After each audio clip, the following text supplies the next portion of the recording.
રૂપિયાની અંદર આજે આપણને એક નવા નીચલા સ્તર જોવા મળ્યા છે. 88.78ના રેકોર્ડ નીચલા સ્તર આજે રૂપિયાની અંદર બનાવ્યા. હવે કયા કારણોસર રૂપિયામાં નરમાશ વધી છે, હવે અહીંયાથી આગળની રેન્જ કઈ છે, એ બધી ચર્ચા કરવા માટે CR ફોરેક્સના અમિત પબારી આપણી સાથે જોડાઈ ગયા છે. અમિતજી, સ્વાગત આપનું. Very good afternoon. અને ખાસ કરીને આજે રિએક્શન આજે બજારમાં આવ્યું છે, વન ટાઈમ રિએક્શન જેવું છે કે ફંડામેન્ટલ ડ્રીવન આપણને આ નરમાશ આવતી દેખાય છે? કઈ રીતે આપ આને જોઈ રહ્યા છો અત્યારે આ રૂપિયાની અંદર આવેલી નરમાશને? Good afternoon.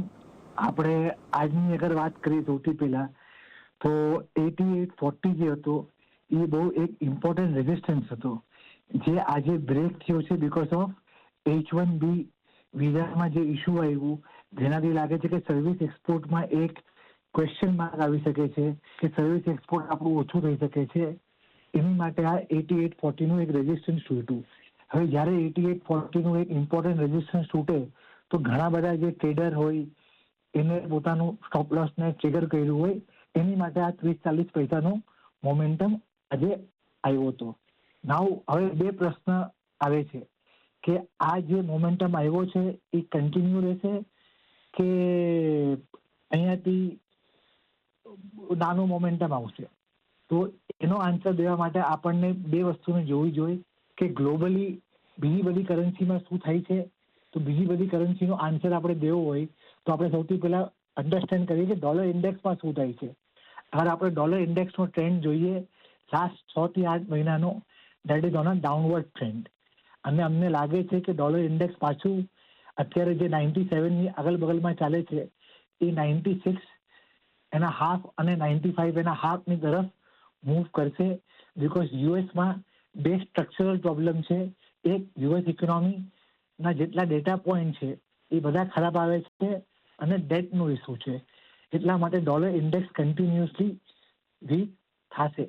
હવે જ્યારે ડોલર ઇન્ડેક્સ વીક થાય તો બીજી બધી ઇમર્જિંગ માર્કેટ અને એશિયન કરન્સી સ્ટ્રોંગ થાય. તો આપણે જોઈ રહ્યા છીએ કે ચાઇનીઝ કરન્સી સ્ટ્રોંગ થઈ છે લાસ્ટ 2 મહિનાથી, જેપનીઝ કરન્સી બી સ્ટ્રોંગ થઈ છે. ખાલી આપણી કરન્સી જે વીક થઈ છે એ ટેમ્પરરી ટેરિફ અને H1B વિઝાની માટે થઈ છે. તો સ્ટ્રક્ચરલી ડોલર ઇન્ડેક્સ નીચે લાગે છે. સેકન્ડ ઇમ્પોર્ટન્ટ ફેક્ટર જે જોવાનો હોય એ હોય કાચું તેલ. કાચું તેલ બી એક ડાઉનવર્ડ ટ્રેન્ડમાં ચાલે છે. એના કારણે આપણું ટ્રેડ ડેફિસિટ અંડર કંટ્રોલ રહેશે. અને એવું કોઈ અત્યારે ડેટા પોઈન્ટ નથી આવતું કે જે આપણને ઇન્ડિકેટ કરે કે કાચું તેલ અહીંયાથી $70 પર બેરલની ઉપર જાય. તો ડોલર ઇન્ડેક્સ નીચે છે અને કાચું તેલ બી નીચે રહેવાના સંકેતો છે. હવે ડોમેસ્ટિકલી અગર ઇન્ડિયાની વાત કરીએ તો ઇન્ડિયાનું ગ્રોથ ઇન્ટેક્ટ છે. ફોરેક્સ રિઝર્વ્સ 12 થી 13 મહિનાનું આપણું ઇમ્પોર્ટ કવર રેશિયો છે, ગ્રોથ ઇન્ટેક્ટ છે. અને રેરની વાત કરીએ, REER રેર, એ ઇન્ડિકેટ કરે છે કે આપણી જે કરન્સી જે છે એ 87.5માં એક ફેર વેલ્યુમાં ટ્રેડ થઈ છે. તો આઉટલુક અગર આપણે બનાવવું હોય તો આપણે એ બનાવી શકીએ છીએ કે શોર્ટ ટર્મમાં એક પ્રેશર રહેશે રૂપીની અંદરમાં અને હોઈ શકે છે કે 89ની તરફ જાય. લેકિન અહીંયા કોન્ટ્રા પોઝિશન લેવી જોઈએ અને મોટા પાયાનો જે CR ફોરેક્સ રિસર્ચ ટીમનો વ્યૂ છે એ એવો છે કે પાછો રૂપી 87-80ની તરફ આગલા 1 થી 1.5 મહિનાની અંદરમાં મૂવ થશે. તો એક્સપોર્ટરને પોતાનું હેજ રેશિયોને વધારવો જોઈએ અને ઇમ્પોર્ટરને ઓપ્શનની દ્વારા હેજ કરવું જોઈએ. યા શોર્ટ ટર્મ 5 થી 15 દિવસનું હેજ કરવું જોઈએ, વધારે લોંગ ટર્મ હેજ ના કરવું જોઈએ. કેમ કે અમને એવું લાગતું નથી કે રૂપીમાં રન અવે મોમેન્ટમ આવશે. Indian economy is well placed. તો રૂપી બહુ વધારે અહીંયાથી વીક ના થવું જોઈએ. ઓકે, તો 87-80 સુધીના લેવલ્સ રૂપિયામાં આવતા જોવા મળી શકે છે. પણ અમિતજી, જેમ તમે પણ કહ્યું, ઇન જનરલ એવું થતું હોય છે કે ડોલર ઇન્ડેક્સ વધે ત્યારે રૂપિયા પર આપણને દબાણ આવતું હોય છે. પણ હવે એ ડોલર ઇન્ડેક્સ કરતાં બી અન્ય ફેક્ટર્સ જે છે તે અસર કરતા દેખાઈ રહ્યા છે રૂપિયામાં. જે રીતે ઇમ્પોર્ટર્સ ડીલર્સ તરફથી ખાસ કરીને જે ડિમાન્ડ આવતી દેખાઈ હતી એને કારણે એક નેગેટિવ સેટઅપ આપણે રૂપિયામાં જોયું. FPI તરફથી લગભગ 2,910 કરોડની મોટી વેચવાલી આપણે જોઈ છે. એને કારણે પણ રૂપિયા પર દબાણ દબાણ બનતું દેખાઈ રહ્યું છે. અને વિઝા ફીસ જે રીતે વધી છે એને કારણે તમે પણ જણાવ્યું, ખાસ કરીને રેમિટન્સ પર દબાણ જે છે તે આપણને આવતું દેખાઈ રહ્યું છે. એક્સપોર્ટર્સનું માનવું છે કે સ્થિતિ જે છે અત્યારે રૂપિયા માટે થોડી ખરાબ છે. જે રીતે ગ્લોબલ ફેક્ટર ચાલી રહ્યા છે, ટેરિફનો મુદ્દો એક વખત સોલ્વ થઈ જાય પછી રિકવરી જે છે તે રૂપિયામાં આવતી જોવા મળશે. પણ આ બધાની વચ્ચે આરબીઆઈ તરફથી પણ એટલી બધી ઇન્ટરવેન્શન આવતું નથી, કારણ કે તે પણ ચિંતા નથી કરી રહ્યા કે અથવા તો સરકાર રૂપિયો નબળો પડી રહ્યો છે તેમના તરફથી કોઈ અત્યારે એવા નિવેદનો નથી જે અથવા તો કોઈ એવી પ્રતિક્રિયા નથી જે રૂપિયાને સપોર્ટ કરે.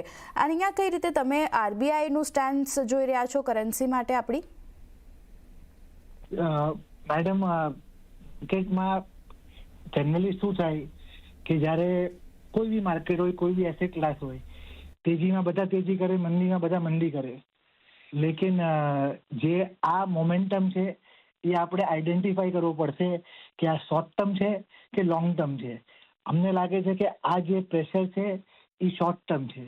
અને as far as RBI is concern, આરબીઆઈનો જે સ્ટેન્ડ છે એ હંમેશા ક્લિયર છે કે એમને વોલેટિલિટીને પ્રોટેક્ટ કરવી છે, ના કે કોઈ લેવલને પ્રોટેક્ટ કરવું છે.